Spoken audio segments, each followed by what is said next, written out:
And many people go through life never getting in touch with their greatness because of the lack of motivation to push themselves, or because they have not found something that they believe to be worthwhile to challenge them. That many talented persons have gone unnoticed, and the world never had a chance to be exposed to their talent because that person did not take the time to begin to express or to demonstrate or to motivate themselves in the direction to bring that which they came into the universe to bring. Many people will leave the universe without a trace. No one will know they were here. And in fact, under their name, we could put under there, not used up. Will anybody know that you came this way? What contribution are you giving? What will you leave? What will be different because you came this way? That life is our gift to us, that God has given us, and how we live our lives is our gift to God. What kind of gift are you formulating? Is this a gift that you like to take back and do something else before you turn it in? Think about that. What can we do? What are some of the keys that we can begin to use to motivate ourselves when our batteries run low? Because I don't care who you are, I don't care what you do, at some time you are going to get tired. At some time you're going to get in a rut. Seem like nothing you do works out right. And sometimes it just seems like you just don't have the wherewithal or the will to do anything. That sometimes you act like you're punch drunk. You're just wading through life, just doing time day in and day out, looking at non-discriminatory television, anything that's on, just looking. And depressed, feeling powerless, feeling useless, and bored. What do you do? How do you get yourself out of a rut? How do you, when you know you can do more than what you've been doing and you're not doing it and you're discontent with where you are, you get angry at yourself. How do you get out of that rut? How do you motivate yourself? One of the things that we must do is that we must be involved in working on achieving self-mastery. You must work on yourself continuously. Never be satisfied with yourself. Always know that as you invest the effort and time on you, that's the greatest ability that human beings have above animals. See, a dog can't be anything but a dog. Tree can't be anything but a tree. Human being, you've got unlimited potential. You can put effort on you, and by concentrating on you and developing you, you can transform your life wherever you are right now. So you want to work on yourself. You want to read books that inspire you and motivate you. You want to listen to tapes over and over and over again. And I suggest that you listen to tapes when you first get up in the morning. You want to control the spirit of your day. When you first wake up in the morning, your mind is operating at 10.5 wave cycles per second. That's when the subconscious mind is most impressionable. Whatever you hear in the first 20 minutes when you wake up, that will affect the spirit of your day. When you listen to tapes, listen with relaxed belief, believing that this can happen for you. And by listening to them, listen to them over and over and over again, and you will get a breakthrough. You can listen to the same tape for months, and all of a sudden you hear something you never heard before. It have a special meaning for you. Or read the same book over again, and you find some special insight. You said, I can't believe I didn't see that the first time. So you want to be involved in developing yourself. Most people won't do that. Most people won't take that kind of effort and invest that kind of energy in themselves, because they will fall prey to that conversation within. Oh, don't do that. You don't have time. You're too busy. You're too caught up in the rat race.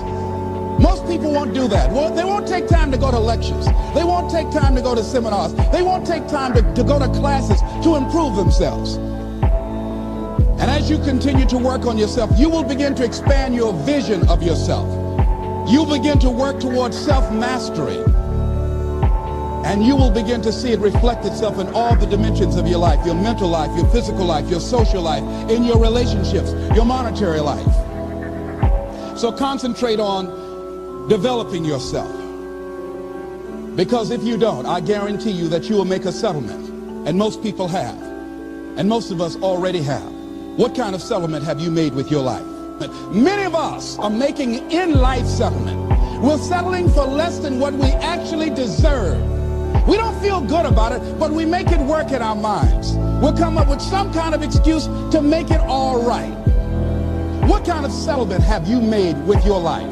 Many of us settle for less than what we want out of relationships because we don't have the courage to change them. The next thing is, in order to begin to find some keys to self-motivation to drive yourself, in addition to working on yourself, and as you work on yourself, you feel good about yourself, and as you feel better about yourself, you treat yourself differently. Develop a health plan. See, you can't feel well and do well if you don't have good health. You can't perform if you don't have your health. Your health is valuable. Develop a health plan. A plan that you will follow, because this is the only vehicle that you have to carry you through this experience called life. And you want to take good care of it because you love you enough. You care enough about you. And that's not easy. It is not easy having a health plan and sticking to it. But you're worth it doing it again and again and again. Next thing is, as you take care of yourself, the next key is keys to motivation, to self-motivation. You want to live life with energy and passion. You want to make a conscious effort to be lively. See, in life, you either saying hello or goodbye. You either on the way or in the way. You want to be happy. You got a lot to be thankful for. But you watch some of the faces around you every day. And I tell you, some of these faces, they will put you in a depressed state of mind. So you want to avoid these kind of faces. When you see them coming, turn your head. The things that you say to yourself, you want to watch them, and in watching them, you want to take charge. So you've got to learn to stand up to yourself inside yourself and short circuit, override that conversation that's always going on. 85% of what that conversation will tell you is negative. It's negative. It will tell you you're tired when you really are not tired. It will tell you you can't do it. It will fill you with fear. So you've got to watch that conversation. And when you find it going on, you've got to stand up to it and say, I'm going to do this anyhow. I'm afraid, but I'm afraid not to do it.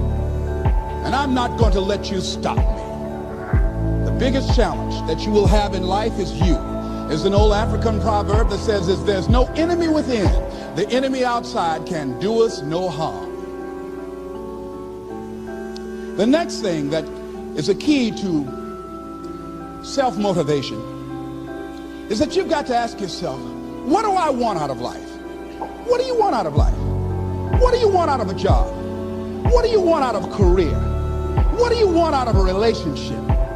What do you want? What gives you your life? How will you know when you got it? What will make you happy? You need to know. You need to start asking yourself some questions. What do I really, really, truly want? You need to be exact about that. Don't be vague. Oh, I just want to be happy. That's too vague.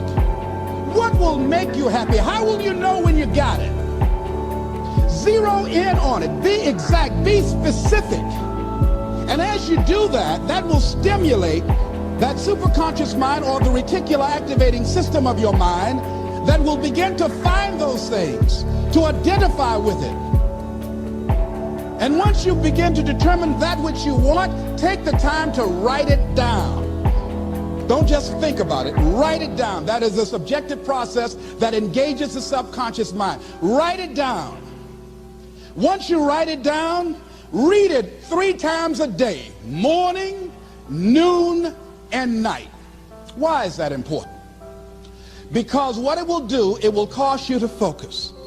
It will cause you to concentrate. When that other conversation is going on telling you what you cannot do, telling you all of the impossibilities and all of the obstacles, your concentrating will begin to create a larger vision within yourself, and you start looking for and seeing some new opportunities. You start creating some openings for yourself. As you begin to read that every day, day in and day out, that will make you focus.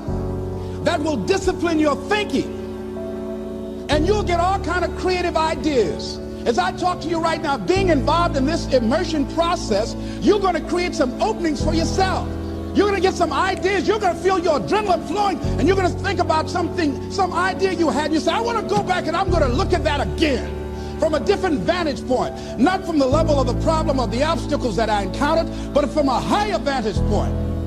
Because what you will begin to see and to know as I talk to the higher consciousness within you, that you are powerful, that you are a miracle worker.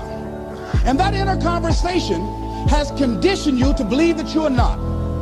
And as you begin to discover the truth of who you are, whatever challenge that you're facing in life, and if you're living, you're facing some challenge, you'll begin to know that you're powerful and that you're a miracle maker.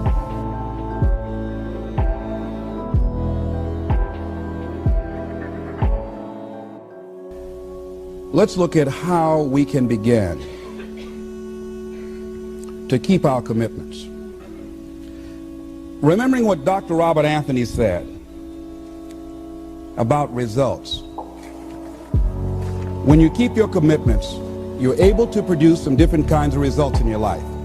So how can we keep our commitments? And do we keep all commitments? No, we don't. You will not be at 100%. However, you will have a greater percentage rate of maintaining your commitments to yourself, whatever those things might be.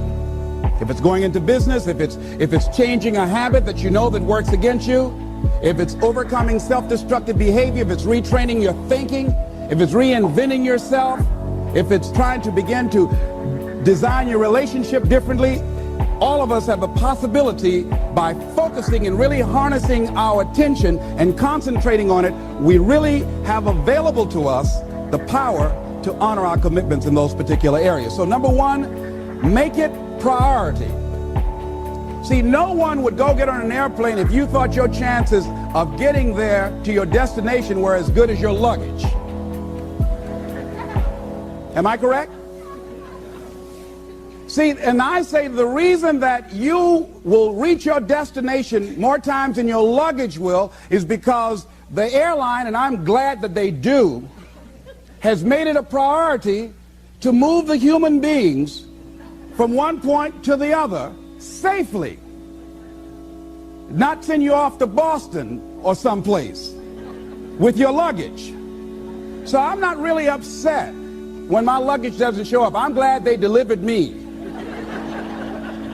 because they've made me a priority. See, they have made delivering you to your destination important. So if you want to honor your commitment, whatever you decide that you're going to do, make sure you make it important. Make sure it is priority. Keep it before you. The other thing is, whatever that you want to do, whatever you want to begin to create and beginning to manifest your greatness and strengthening your level of commitment, and it's really exercising your will.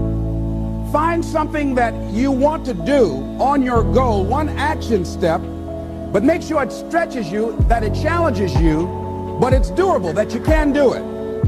This year I decided that I was going to exercise. So I started out doing just 10 setups and 10 push-ups. I know I can do that and not get upset about it. I can do that without thinking. So I started out small. Now I'm up to 50, but if I try to do 50 starting out, I wouldn't still be doing it. So I started doing it in manageable segments. Do that, and that strengthens your will. So my commitment now is strengthened and fortified by the activity of actually doing it. So now I can expand and build from there. When I decided to begin to manage my money differently, and I started saving 5% of my money, then I increased it to 10%, then to 15%. So now I have disciplined myself to live off 75% of my income. I took discipline to do that, but I started watching how I was spending my money. I started keeping a log and following myself. So you want to begin to find something that is manageable, that you know that you can do. The next thing, in beginning to keep your commitments to yourself, have some friends that will hold you accountable, that won't let you off the hook, that won't tolerate anything less than the best from you. People that will support you in this new way of being, in this new state of consciousness. The other thing is important is have a contingency plan. See, many times when you make a commitment to do something, there are some other variables that will happen that you can't control or you perhaps did not think about. So you want to have some other plans going on. You want to become creative. See, most people don't keep their commitments because when something goes wrong, they just stop. They don't have a contingency plan. So they don't know what to do next. Start being creative. If you challenge yourself, many times we say, I don't know what to do. And I always ask myself, but if you did know what to do, Les, what will it be? That activates another part of my mind. I start thinking about the possibilities and just experimenting. But many of us just stop dead in our tracks. I don't know what to do. You do know what to do. You've got genius in you. Challenge yourself, push yourself, make yourself come up with something. Use your imagination. And what you will find is that you know more than you realize that you know. That you're more creative and more resourceful than you realize that you are. And as you do that, the more you do it, the easier it will become. At first, it's going to be a struggle. And after you get into a certain level of consciousness, you will ask yourself, how is it that I didn't see this before? At the level that I'm managing my business now, they say consciousness is what we are. I literally look at myself and say, how is it that I didn't do this before? Why is it that I couldn't see this before? And the reason that I didn't see it before, because I didn't challenge myself. I didn't put myself out here. See, the reason that most of us go through life never discovering our true greatness, literally walking, breathing corpses, the uncommitted life isn't worth living. Why? Because it doesn't produce anything. See, you only make things happen. Your life only counts. You only make a difference when you are committed. When you make a commitment with your life. That's the people that make a commitment with their lives. The people that make a commitment to their customers. The people that make a commitment to their families, to their relationships, are the people that make the greatest impact in life. What is commitment? Commitment is the salesman who says, look here, I'm going to make $1,000 today and I'm not going home. You can turn the lights out. The janitors could be here running the vacuum cleaner. I'm not leaving here till I do it. I used to be a door-to-door salesman. I had X number of TVs. I had a minimum amount that I knew I had to sell every day in order to provide for my mother, who was ill at the time, who had lost her job at the M&M cafeteria because of arthritis. And I said, I'm going to go door to door, and sometimes I would not come home until 1 o'clock at night, knocking on people's door, people closing. What do you want? Would you like to buy a nice working month's television set, no money down? No. What about an Emerson TV? No. Thank you very much. Do you know anybody else that would be interested? No. Thank you very kindly. Knock on another. Hello. Would you like to buy a nice working television set, no money down? No, get away from our door. Thank you very kindly. Do you know anybody else would be? Yeah, my cousin, he lives 2 doors down. Thank you very kindly. I tell him you sent me. When I, hey, your cousin told me that you wanted to buy a television set, told me to come here and talk to you. We got a special discount for you. Yes, come in, I'm interested. I would just keep right on. I would not go home until I did it. It's an interesting thing, ladies and gentlemen, that when we put ourselves in a situation where we say we're going to do it, it puts you in another zone where the universe responds to you.